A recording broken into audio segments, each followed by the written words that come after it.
Okay, hi. Next video. How do we play guitar without a pick? There are a couple of different ways to do it. There's literally a classical school that you run into when, especially if you take a classical guitar class, and that means like nylon strings. They typically have a pretty square neck versus this is a steel string guitar, and it's got the tapered neck that is typical for steel strings and for electric guitars. So a classical has lower string tension, and I don't think finger picking on it is that different, which is what they call their kind of playing without a pick, but it's also not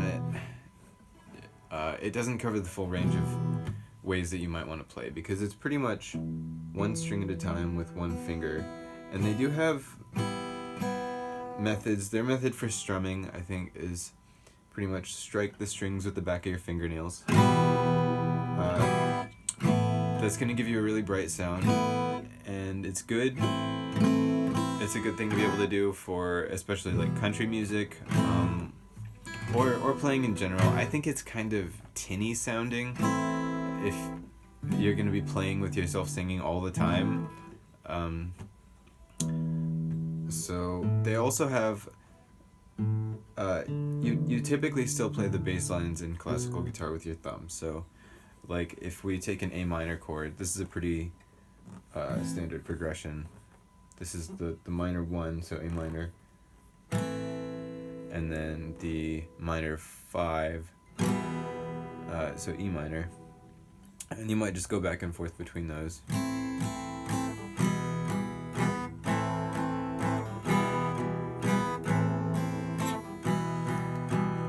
But typically you're also going to be playing a bass line at the same time, like.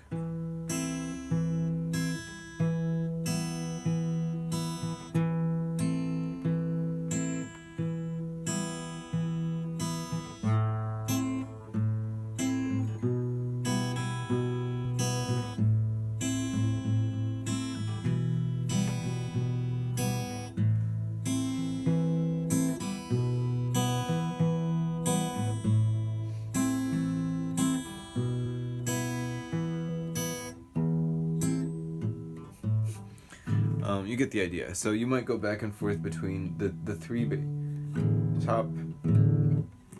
three vertically highest strings are usually considered the bass strings. You might include G, but typically it's considered treble. It just happens to be like the same kind of material on a steel string as the other bass strings. Let's see, what else? Playing without a pick. So you can play with your thumb. You can play with any finger. I like to use the pads of my fingers when I'm playing softly. And then you can add fingernails for kind of like a chorus if you want some dynamic evolution. And in particular, you should probably learn how to mute just while you're learning picking at the same time, because it's a really useful thing for anyone who wants to play at all, but especially if you're playing like unmiked and unamplified with just yourself on a guitar, which is what a lot of people are trying to do. So out of the different ways to mute, probably the most useful is the palm mute. You take the fleshy part of your hand and you put it against the strings here. And the more palm that you have on the strings, the more muted it will be. So all the way up here, once you're kind of like on the string proper with none of your hand resting on the bridge, it's gonna be almost completely like silent. You could really only make anything super musical happen with this on an electric guitar, where it would be amplified, and then you might actually get some usable tones out of that. But you can play pretty far up even on an acoustic and still make a chord So quieter, louder. All of this should be viewed as different ways to change the dynamic as well as some of the tone.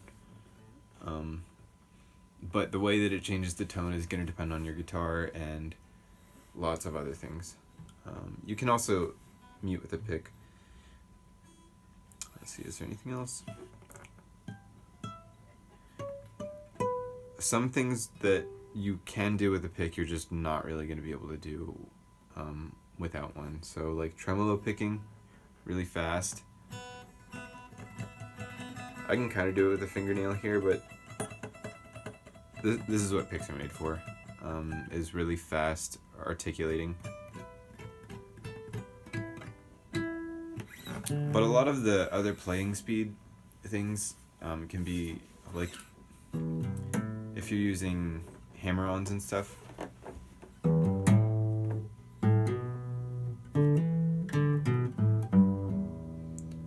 like you don't need to necessarily pick every single note in order to make it sound.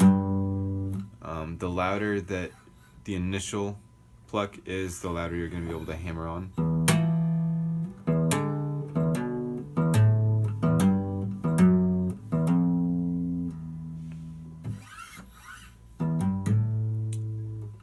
There's a limit, obviously, to how far you can take it. I'm lucky to have pretty large hands, but most people can probably do 2 notes without too much trouble.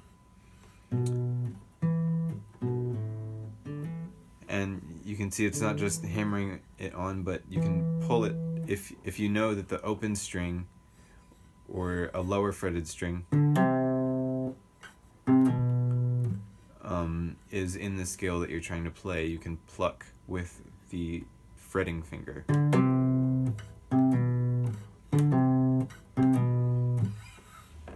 And that's already going to sound kind of like a finger picking tone, so it might sound smoother overall if you're playing something like that without a pick.